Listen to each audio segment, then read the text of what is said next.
Hi, this is Mato. Welcome to my online chess lecture. In this video I will show you a game between Wenjun and Tan Zhongyi. This is a game from a Women's World Championship match played in China in 2018. Tan Zhongyi is the defending champion and Wenjun is the challenger.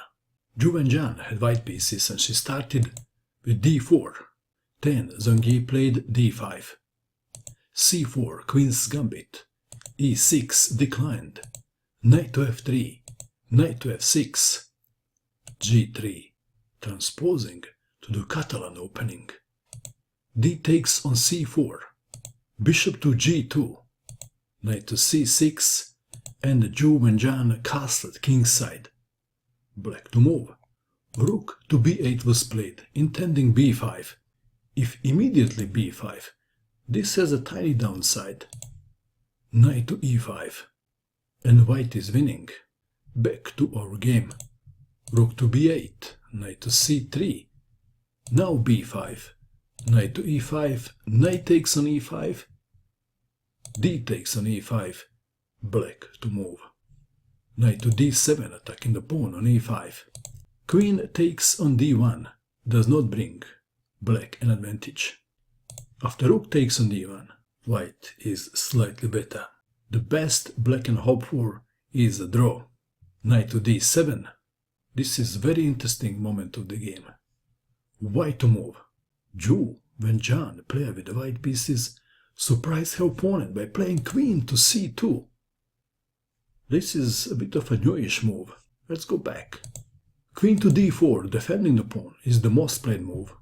Bishop to c6, pinning the knight, is played very often. Bishop to f4 is also played, defending the pawn that way. And white also plays f4. In the game we have queen to c2, allowing black to win the pawn. And there was a moment of hesitation. The champion didn't take the pawn. Bishop to b7 was played.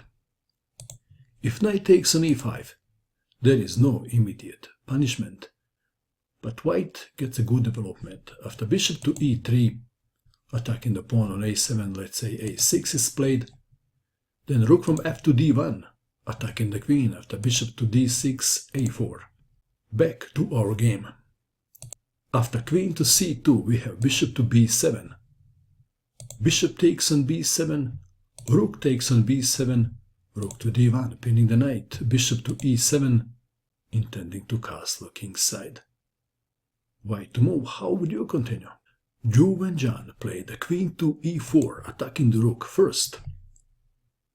And after queen to c8, she played queen to g4, attacking the pawn on g7. Black to move. Tan Zhongyi considered a few variations, and she played g5. If castling, then bishop to h6 wins the exchange. If g6, that weakens the dark squares. After, say, bishop to h6, knight takes on e5, queen to f4. Black is 2 pawns up, but this position is quite difficult to play. And what else can black play? Black can play bishop to f8, defending g7, but black is now behind in the development. But Tan Zhongyi probably wished she played this move instead of the move that was played in the game. Back to our game. g5 permanently weakens the kingside. Queen to h5, knight to c5. Bishop takes on g5. Material is equal and white has a better position. c6, rook to d4, rook to d7, white to move. How would you continue? Wenjun played bishop takes on e7, king takes on e7. If rook takes on d4, then bishop takes on c5.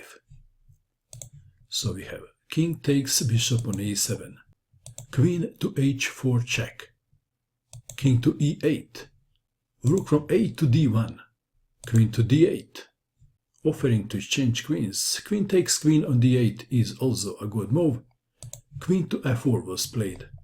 Rook takes on d4. Rook takes on d4, attacking the queen. Queen to b6. Rook to d6. Rook to f8.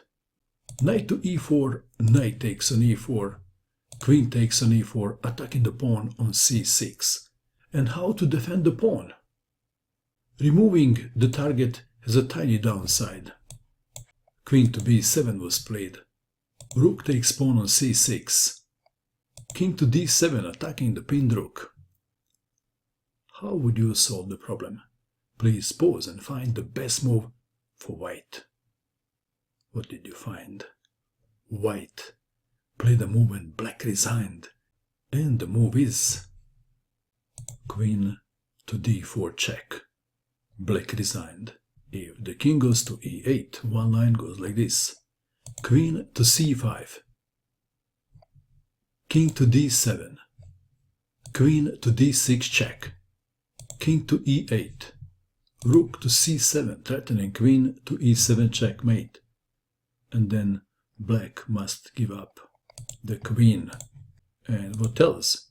If king takes on c6, what happens then? Then queen to d6, check, mate. What do you think of this game? And that is all. I hope that you enjoyed watching this video. I wish you good luck with your chess, and bye for now.